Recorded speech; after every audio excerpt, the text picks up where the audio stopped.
Good morning, student. Welcome back to third part of chapter number 2, India before the times of Shivaji Maharaj. Okay, last video we have discussed about the Sultan in the north and the kingdom of Vijayanagar and Krishna देवराया and Bahmani kingdom, इनके बारे में study किए थे. Okay, Sultan in the north. तो north part में, India के north part में 1175 कॉमन इरा में मोहम्मद घोरी ये नॉर्थ इंडिया में सुल्तान था. ओके, तो इन्होंने ये क्या किया था, ये घुर घराने से ये मोहम्मद घोरी आया था. ओके, तो उन्होंने क्या किया था, कुतुबुद्दीन ऐबक को वहाँ पे नॉर्थ इंडिया के पार्ट में कुतुबुद्दीन ऐबक को अपॉइंटेड किया था. एज अ गवर्नर करके उन्होंने अपॉइंटेड किया था.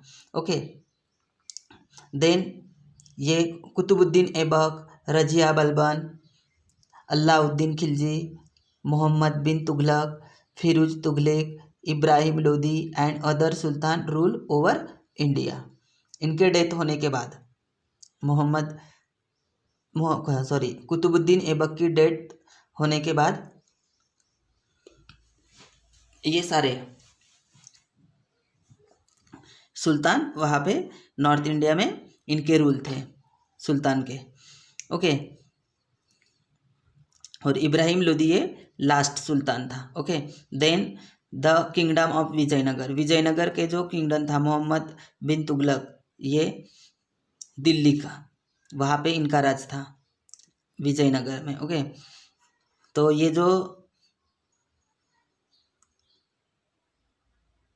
जो दोनों भाई थे, जैसे हरिहर और बुक्का, ये दोनों भाई थे, ये साउथ इंडिया के सरदार थे. साउथ इंडिया के दोनों भी, हरिहर और बुक्का, ये दोनों भी भाई सरदार थे.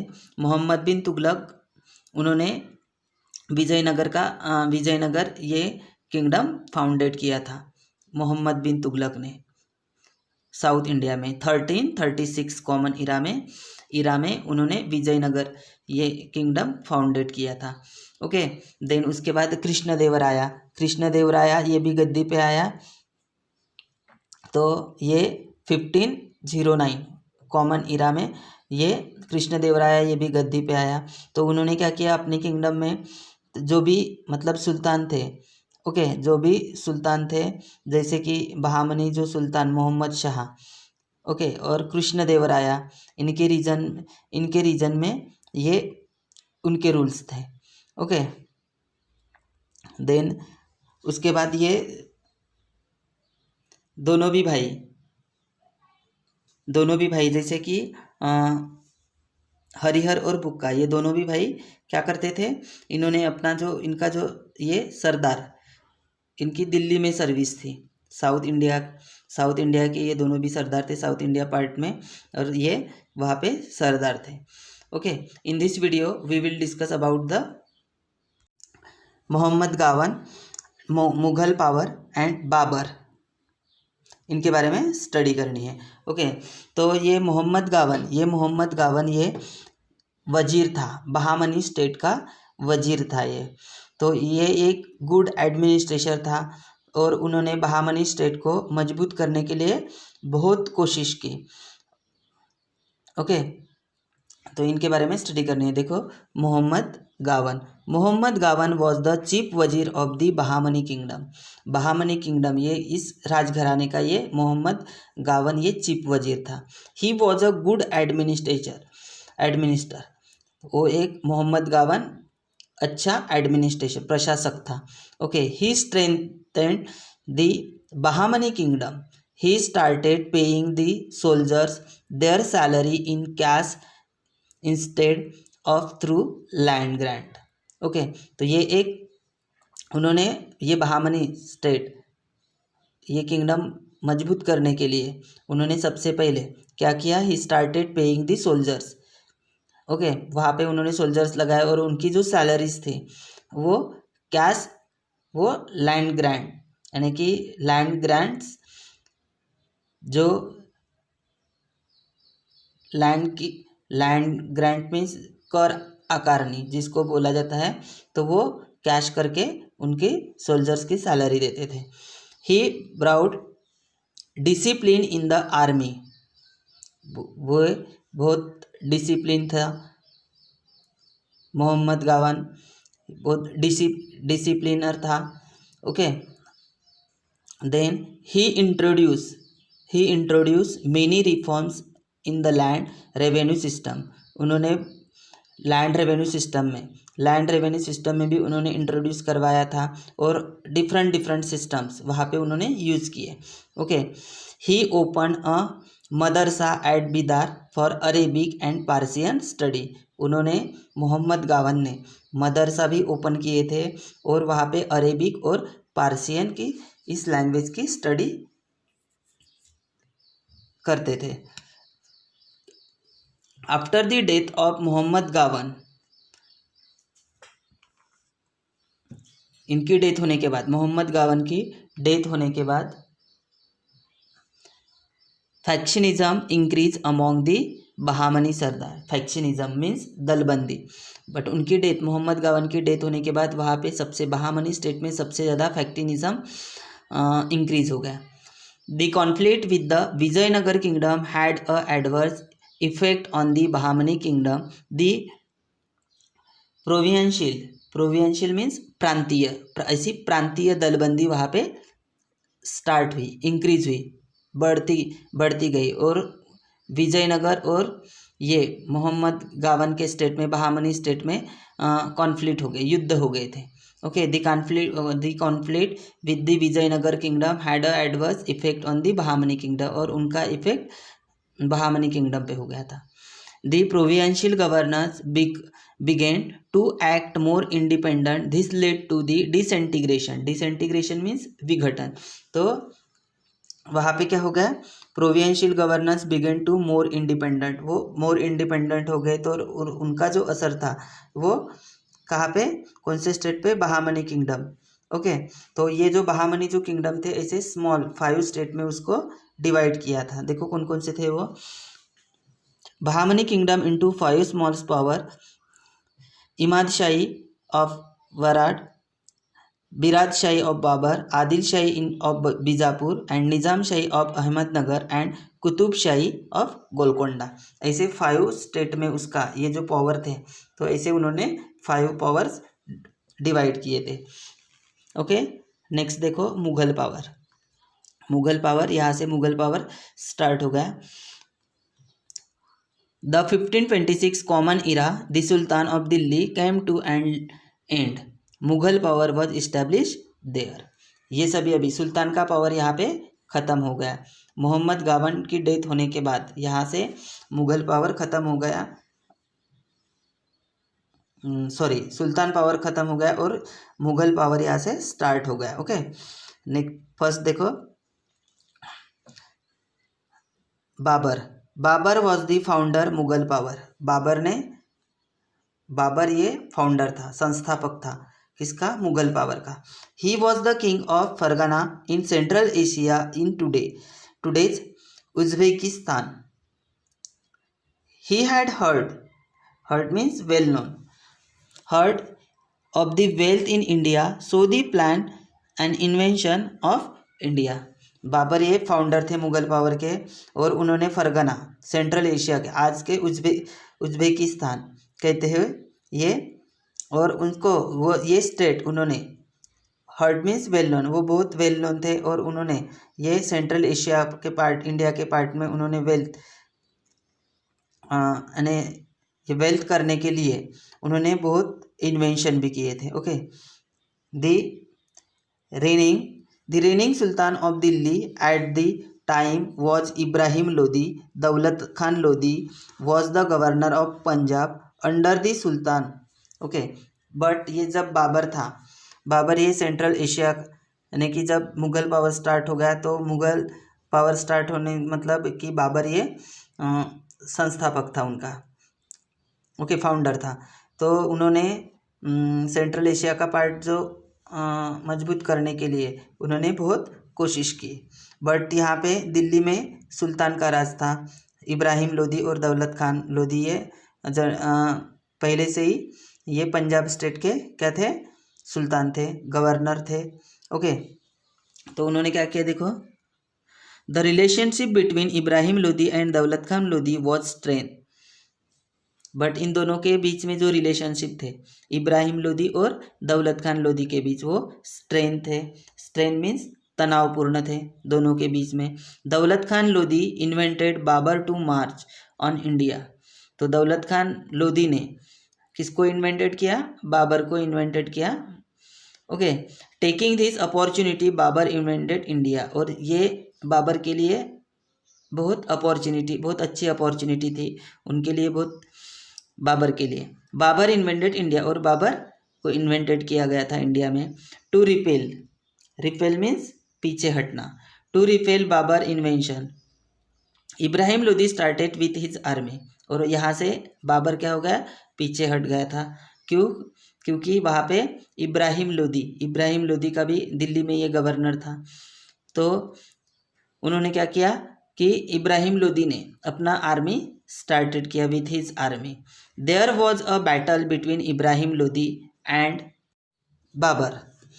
इब्राहिम लोदी और बाबर के बीच, दोनों के बीच क्या हो गया, बैटल। बैटल मीन्स युद्ध हुआ। On 21 April 1526 at Panipat. Panipat का पहला महायुद्ध 1526 को हुआ।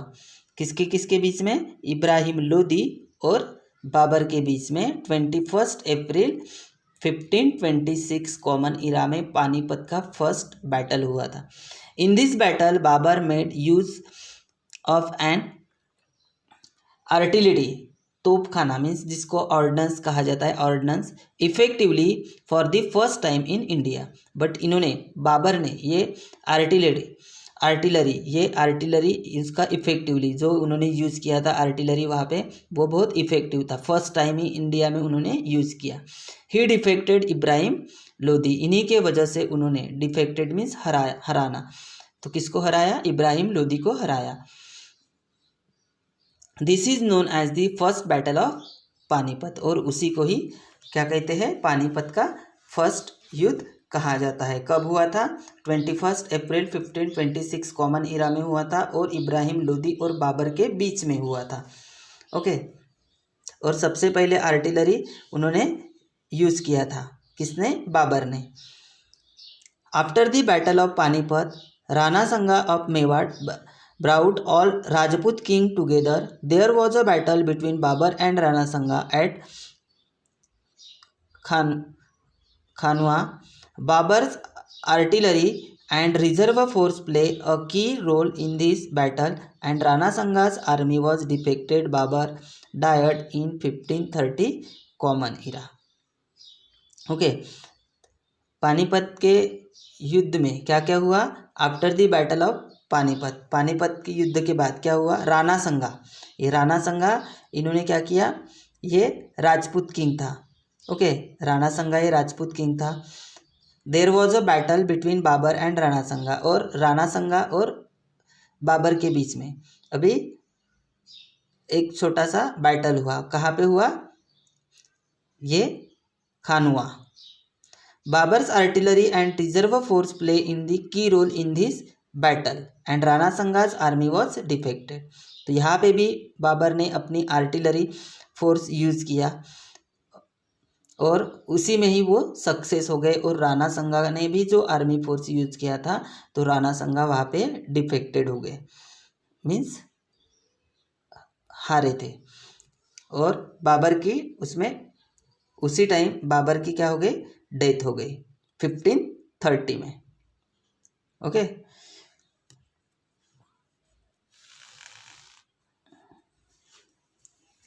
Akbar was the most powerful king of the Mughal dynasty, और उसमें अकबर ये पावरफुल किंग था मुगल डायनेस्टीज का। Okay, when he tired to bring India under his central authority he had to face opposition.